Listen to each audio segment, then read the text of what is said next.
Dios mío, qué sed. Espérate que un momentito que voy a rellenar otra vez la botella. Si es que no solo es a primera hora de la mañana, que todos tenemos un poco la boca seca, es que te pasas la noche con la botella esa al lado de la cama. Hombre, pero si es que me da la vida, yo me siento muy bien hidratada. Ahora, claro, me tengo que levantar a hacer pis. Oye, pues eso a lo mejor te lo tienes que hacer mirar, ¿eh? No vaya a ser que detrás de eso de estar con una botellita, es que te bebes 1,5 litros de agua al final todas las noches. 1,5 litros. Exageración. Ah, bueno, es que también le cojo yo la botella de vez en cuando. Tienes toda la razón. Eso es. Por favor, Elena Blanco y Gonzalo Oñoro, acudan a consulta, gracias. Aquí comienza Sin Cita Previa, con 2 pediatras en casa, un podcast de Adeslas.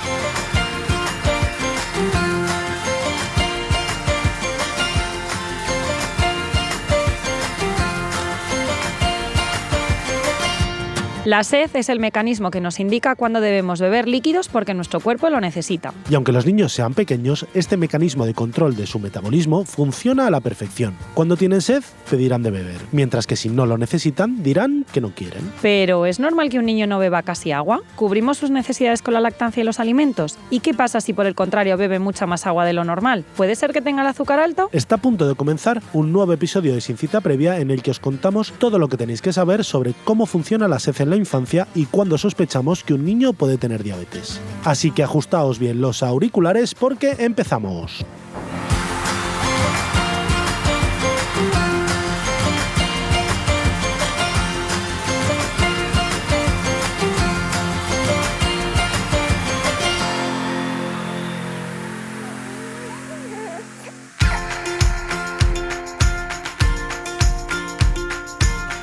Bienvenidos a Sin Cita Previa, un podcast de Adeslas. Estamos aquí una semana más para servirles a ustedes. ¿Qué tal, Elena? Muy bien. Bueno, yo soy Gonzalo, seguro que ya nos conocéis. Y bueno, estamos todas las semanas hablando de salud infantil, así que si es la primera vez que nos escucháis, dejarnos una valoración ahí muy positiva en la red desde la que nos escucháis y recomendarnos a otras personas para que este podcast siga en el aire y sigamos creciendo y podamos seguir estando con vosotros todas las semanas. Hoy, ¿de qué vamos a hablar, Elena? Pues de un tema que genera muchas consultas, porque a ver, beber agua pues está fenomenal, ¿no? Hay niños que les encanta beber muchísima agua o niños que de repente no bebían y empiezan a beber un montón y los padres dicen, oye, que es que este niño bebe mucho. O al revés, de repente, es que mi niño no bebe absolutamente nada, ¿no? Y es que en torno a la sed hay muchísima sabiduría popular y hay muchas opiniones encontradas de a ver si este niño va a tener diabetes. Oye, es que este niño es exagerado, a ver si no tiene el mecanismo de la sed. Sí, o es que no bebe nada, se va a deshidratar siendo un niño sano que está corriendo en la consulta, ¿no? Pues y hoy, haciendo pis normal. Claro, hoy de lo que vamos a hablar es de ese mecanismo de la sed en la infancia, de cómo funciona, y sí que es verdad que hay algunas enfermedades que cursan con mucha más sed de la habitual o con niños que beben más líquidos de lo que consideramos normales, ¿no? Pero háblame un poquito de la sed, Elena, de las necesidades de líquidos y cómo funciona nuestro cuerpo para mantenernos hidratados. Bueno, a ver, nosotros somos agua, que eso es una palabra muy bonita. No agua del todo, pero hasta nuestro 80% de nuestro volumen está formado por agua. Hombre, no solo agua, entendemos, pero todos nuestros tejidos contienen muchísima agua y claro, necesitamos el agua para beber. Y además, nuestro cuerpo es muy listo, ¿no? Porque se mantiene gracias a lo que ingerimos de agua, no solo con lo que bebemos directamente, sino con también los alimentos que tomamos que también contienen agua. Pero es que además en el día a día tenemos muchas pérdidas. Dices, sí, obvio, el pis, claro, no, pero el pis lleva agua, lo que respiramos lleva agua y hay el sudor, ¿no? Y hay situaciones en las que las pérdidas de agua están aumentadas, por ejemplo, porque hemos corrido y ese día hemos sudado más, porque tenemos una diarrea o porque hemos bebido muchísima agua, ¿no? Y entonces hacemos más pis porque en nos sobra. Entonces, como sabemos lo que pesamos y las necesidades que tenemos, pues se sabe cuáles son las necesidades de agua que tenemos, que una persona tiene al día en situación basal. No vamos a hablar de cuando están aumentadas las pérdidas. Claro, esto es, en pediatría utilizamos como el peso de un adulto es más o menos estándar, ¿no? Y funcionan más o menos con un peso estándar. Los pediatras, por ejemplo, cuando ponemos a un niño a dieta absoluta porque le vamos a ingresar y al día siguiente pues a lo mejor le van a operar, como tiene esas pérdidas de líquidos, para compensar las pérdidas que tiene, utilizamos lo que llamamos regla de Holiday, que seguro que todos los pediatras saben de qué estamos hablando. Dependiendo del peso del niño, les ponemos más o menos suero. Pero claro, un niño no está calculando, oye, que han pasado 7 horas y me tengo que beber 2 vasos de agua, ¿no? Como ¿qué nos dice el cuerpo de qué tenemos que hacer para compensar esas pérdidas? Pues el mecanismo de la sed, que está en las personas sanas, pues está intacto y funciona bien, hace que sobrevivamos. Todos los días de nuestra vida, nosotros, nuestro cuerpo nos va pidiendo nuestras necesidades de agua. Y es que además este mecanismo de la sed es perfectísimo, ¿no? Es el reloj suizo. O sea, si tienes sed, bebes. Y si no tienes, pues no bebes, ¿no? Y además es que está presente desde el nacimiento. O sea, sí que es verdad que los ancianos, las personas de mayor edad, ese mecanismo de la sed como un reloj a lo mejor no funciona como debería, ¿no? Y sí que hay mucho más riesgo de deshidratación porque no hablo fuera de patología, ¿eh? O sea, en una persona, una señora, una persona muy mayor que no bebe, se puede deshidratar. Pero eso a un niño no le pasa. Quiero decir, si tiene sed, pues y es pequeño, que no nos puede decir, papá, quiero agua, pues Pues llora. va a llorar. Y si tú a un niño que no tiene sed le ofreces un vaso de agua, pues bueno, a lo mejor si es un niño de cierta edad dice, mira, para que papá y mamá me dejen de dar aquí el peñazo, pues se bebe el vaso. Pero si a un niño pequeño le ofrecemos agua, no va a querer, porque no tiene sed, ¿no? O sea que al final ese mecanismo funciona, como dices, como un reloj suizo. Pero ¿y la sed? ¿Cómo se dispara la sed? Porque esto va a tener interés luego para cuando hablemos de las enfermedades. ¿Cuáles son los mecanismos que le dicen al cerebro para que le diga a la persona, oye, bebe agua? Bueno, hay varios receptores y uno de ellos, están situados en el sistema nervioso central y se regulan mediante dos mecanismos. Uno, por la concentración en sales y agua que lleva nuestra propia sangre. Es decir, si nosotros hemos bebido mucha agua y, claro, al beber mucha agua, pues baja la concentración, ¿no? En proporción tenemos más líquido que sal, ¿vale? Porque más o menos lo que marca la osmolaridad va a ser la sal, pues no vamos a tener sed porque tenemos suficiente líquido y además vamos a hacer más pis, ¿no?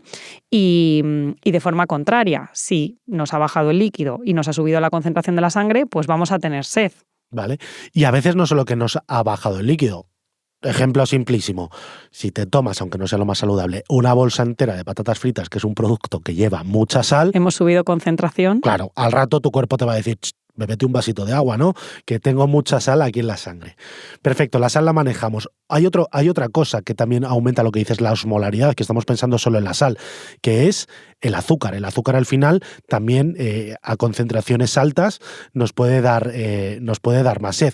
Esto el ejemplo, no lo hagáis en casa, pero para que lo entendáis. Si tú te pones a comer puñados de azúcar, te sube el azúcar. Claro, tu cuerpo lo absorbe y te sube el azúcar en sangre. El cerebro va a decir, oye, todo este azúcar que ahora está en sangre lo tenemos que diluir y te va a entrar sed, ¿no? Eso sucede también frecuentemente. Y lo otro es para compensar la tensión arterial, ¿no? O sea, dependiendo de la tensión arterial que tengas, te va a entrar más sed o no. Si tenemos la tensión más baja, nuestro cuerpo entiende que necesita más líquido para subirla, entonces vamos a tener más, nos va a activar también el mecanismo de la sed. Por ejemplo, en una deshidratación que también tendremos menos agua y la tensión más bajita, mecanismo de la sed. Ante una hemorragia, mecanismo de la sed. Bueno, todas estas cosas, nuestro cuerpo es muy listo, por eso si necesitamos agua, nuestro cuerpo lo va a pedir. Vale, y vamos a hablar un poquito de enfermedades que afectan a la sed. ¿Hay alguna enfermedad en la infancia, Elena, que nos dé poca sed?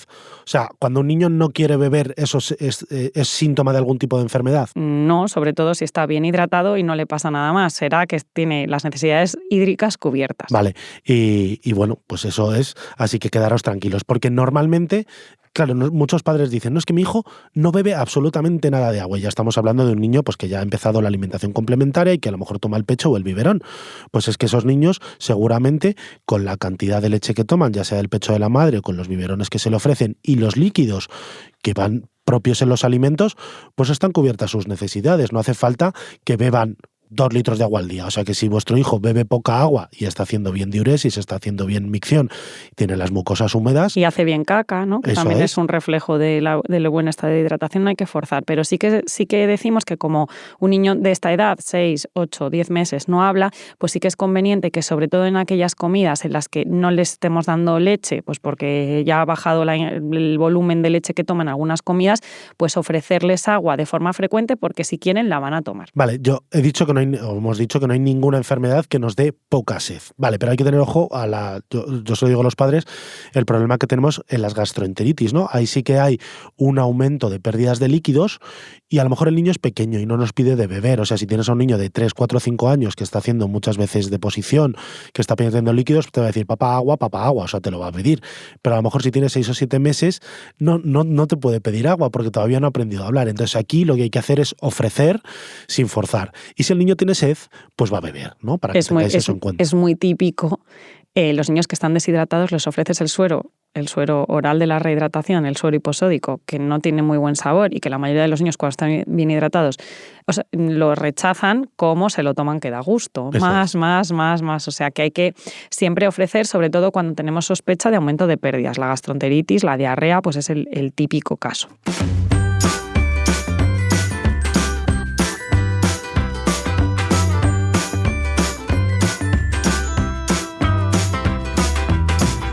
Pediconsejo. En el caso de que tu hijo tenga una gastroenteritis, utiliza suero hiposódico de venta en farmacias, ya que contiene la cantidad de agua, azúcar y sales ideal para que se mantenga bien hidratado.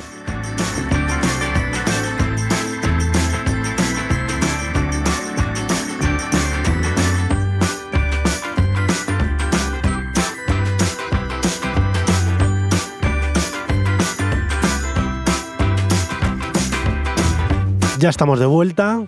Oye, ese pediconsejo, fenomenal, Elena, ¿eh? El suero de rehidratación oral nos encanta a los pediatras prácticamente, ya no solo cuando un niño tiene una gastroenteritis y vómitos, sino incluso cuando no quiere comer nada, pues nos va a servir para que el niño se mantenga bien hidratado. Hemos hablado que prácticamente no hay ninguna enfermedad, por no decir que ninguna, que nos dé que un niño no tenga sed. Pero ahora vamos a hablar de algunas enfermedades que sí que cursan con niños que beben mucha agua o que tienen mucha sed, ¿no? Sí, y que sobre todo son cambios. De repente un niño empieza a beber muchísima más agua. ¿Por qué? Porque sí que hay enfermedades, en este caso, que producen, que se manifiestan como único síntoma, o uno de los síntomas que manifiestan es tener mucha sed. Lo primero que vamos a pensar cuando hay mucha sed es que haya un aumento de las pérdidas. La causa más frecuente va a ser la diarrea. Claro, pero eso es evidente, ¿no? Si el niño está haciendo muchas veces caca o está vomitando, pues es lógico que tenga mucha sed. Pero yo creo que quieres hablar de enfermedades en las que los otros síntomas es más difícil localizarlos, ¿no? De repente un niño que estaba normal o que bebía una cantidad normal y de repente pues es un niño que por la noche necesita que le dejes un vaso de agua en la mesilla o que se tiene que llevar una botella de agua al colegio, ¿no? Esos niños que claramente tienen, sin tener pérdidas aumentadas o lo que no parecen pérdidas aumentadas, un aumento de la ingesta hídrica. Claro, esto puede ser, y es a lo que queríamos contaros, que puede ser uno de los síntomas de inicio de una diabetes mellitus. En este caso es una enfermedad que se produce por un déficit de azúcar dentro de la célula, ¿vale? Que puede ocurrir porque no entra bien porque nos falta insulina, como es el caso de las diabetes mellitus tipo 1, que son las que ocurren en los niños más pequeñitos o durante la adolescencia o a veces de la edad adulta, pero son aquellos que van a necesitar la insulina pinchada. Y luego hay otro tipo de diabetes, pero que también puede cursar con estos síntomas, que se llama tipo 2, que este es más típico de los adultos y que en este caso no es porque no tenga insulina, sino que la insulina que tengo no me funciona bien para meter el azúcar en la célula. Entonces, en este caso, el azúcar se queda por ahí por la sangre, como no entra, pues ¿qué hacen los osmorreceptores? Claro, es que esto es muy interesante que lo has dicho. A lo mejor es un poco técnico, pero al final lo que sucede en una diabetes es que la sangre no está dentro de la célula. Entonces, el azúcar. Porque el azúcar no entra dentro de la célula, con lo cual se queda fuera acumulado en la sangre. Y lo habíamos dicho al principio, como aumenta la concentración de azúcar en la sangre, el osmorreceptor dice, oye, que aquí hay mucha, tienes que beber mucho para compensar todo ese azúcar que tengo en sangre. Entonces, uno de los síntomas principales de la diabetes mellitus es lo que en medicina, que es el nombre técnico, es la polidipsia, es decir, que la persona bebe mucha agua. Y claro, ¿y qué más hace el cuerpo? Como estoy bebiendo mucha agua y encima tengo también mucho azúcar, pues el riñón dice, oye, esto hay que eliminarlo como podamos. Entonces el riñón venga a trabajar ahí, a sacar azúcar de la sangre y arrastra agua. Entonces, esos niños que aparte de beber muchísimo, hacen muchísimo pis. Que es el otro síntoma que decimos que se llama poliuria. Ocurre porque, claro, el riñón, cuando se alcanzan unas cifras en sangre, que bueno, son 180 miligramos de decilitro, que es la parte técnica, cuando hay picos de glucemia por encima de ese valor, el riñón excreta azúcar y entonces el agua la arrastra. Entonces tienes mucho pis y bebes mucha agua. Pero aparte hay otro síntoma, ¿no? Claro, tú tienes azúcar a tope, pero el azúcar no entra en la célula y entonces tu cuerpo dice, es que yo necesito azúcar para funcionar, pues venga, hambre. A comer mucho. A comer mucho. Polifagia. Y entonces todo esto pues son síntomas que son evidentes, o sea, a lo mejor al principio nos puede dar duda, pero con el tiempo son evidentes, se suele diagnosticar entre 15 y 30 días, pues son niños que comen muchísimo, que beben muchísima agua, hacen muchísimo pis y encima pierden peso. ¿Por qué? Porque se están deshidratando y porque el azúcar no está llegando dentro.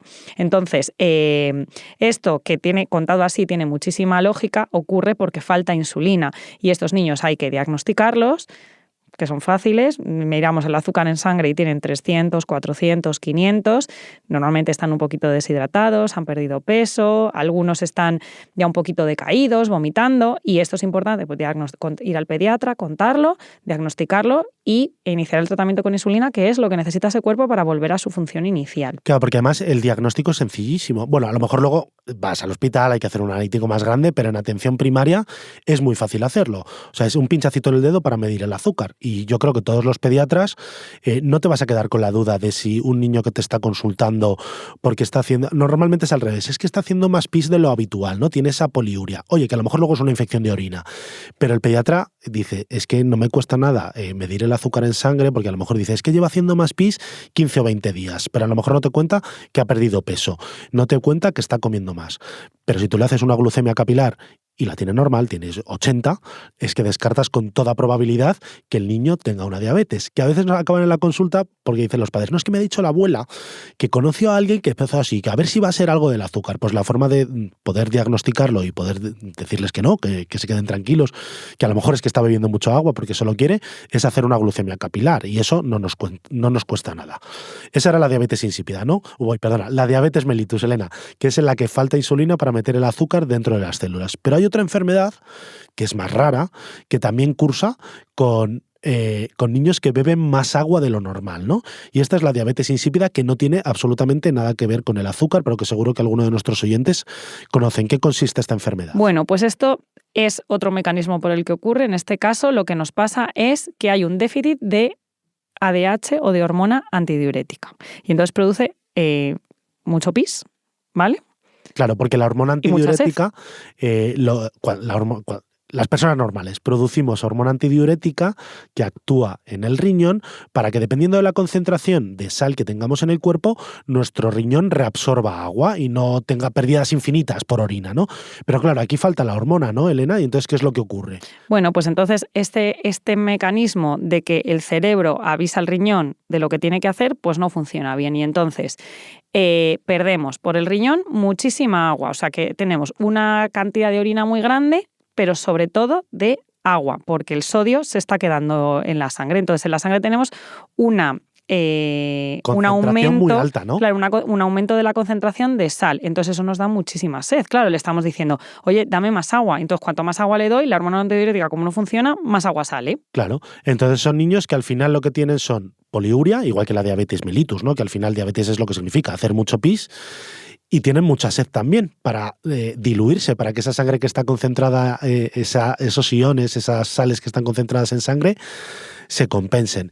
¿Y cómo vamos a diagnosticar esto? Porque hemos dicho que la diabetes mellitus era midiendo el azúcar en sangre. ¿Cómo vamos a diagnosticar una diabetes insípida? Que a lo mejor es un poquito más complicado. Claro, pues en este caso, bueno, si alguien nos cuenta en la consulta que hace mucho pis, lo primero que vamos a pensar es una diabetes mellitus, porque es más frecuente que una diabetes insípida, pero tiene una orina, o sea, tiene una glucemia en sangre normal, pero nos dice el padre, es que hace pis, que es una exageración. Pues, ¿qué tenemos que recoger? Una muestra de orina y una muestra de sangre para ver cuál es la concentración de la sangre y de la orina, tanto de sodio como de agua. Y con eso vamos a poder hacer una orientación. Pero esto, el diagnóstico definitivo, lo haremos en el hospital, en el endocrino, haciendo una prueba de exclusión hídrica. No puedes beber y a ver qué pasa con el sodio de tu sangre y tu pis. Claro, porque a veces pasa en las diabetes insípidas que al final ese mecanismo de la sed, que estás bebiendo más agua de lo normal, es para compensar que no estés con mucha sal en la sangre. Entonces hay veces que lo consigues y que bebes muchísima agua y el sodio en tu sangre es normal, pero aún así sigue llamando la atención. Está bebiendo 6 litros de agua al día y está haciendo muchísimo pis. A lo mejor era un niño que llevaba, que ahora de repente necesita volver o que moja 6 pañales a lo largo de la noche. Entonces, aunque tenga el sodio normal, hacemos esta prueba que es de exclusión hídrica, que lo que hacemos es, el niño no va a beber agua durante unas horas. Entonces, como va a seguir haciendo pis porque no funciona la hormona antidiurética, sube el sodio en sangre y eso puede dar, pues por ejemplo, puede dar fiebre y cuando lo medimos en sangre, claramente el sodio ha aumentado, ¿no? Y bueno, esto es importante, este síntoma de hacer mucho pis y tener mucha sed, es importante contarlo en la consulta. Y si llegamos, por ejemplo, al diagnóstico de diabetes mellitus, pues ya hemos dicho cómo llegamos, al de diabetes insípida.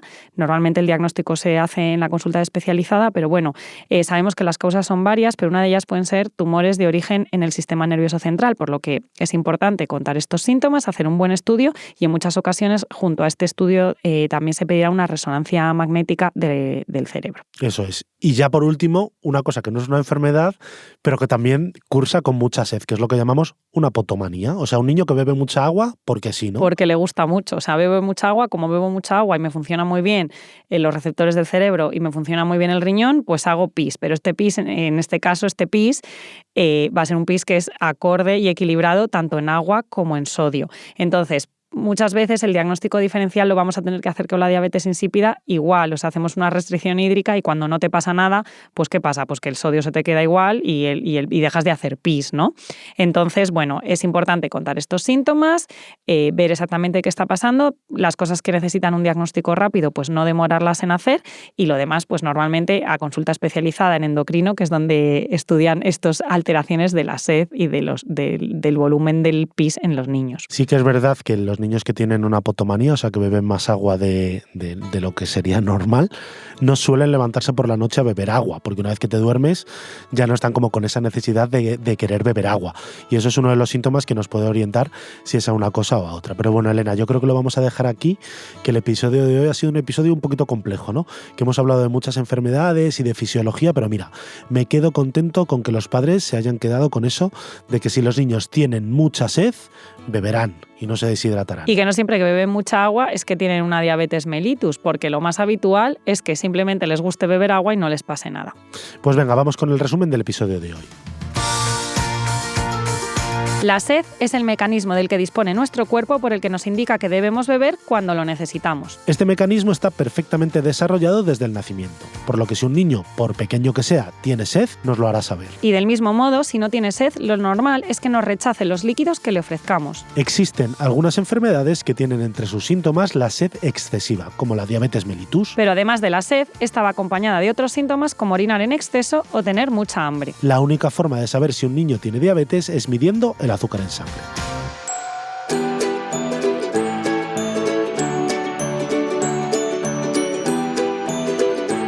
Y hasta aquí el episodio de hoy. Muchísimas gracias por aguantar hasta el final y no os olvidéis de dejarnos un comentario o una valoración de 5 estrellas tanto en redes sociales como en las plataformas desde las que nos hayáis escuchado. Y por supuesto, gracias a Adeslas por promover la divulgación científica como mejor herramienta para que los padres y madres cuidéis mejor a vuestros hijos. Nos escuchamos en 7 días. Hasta la semana que viene.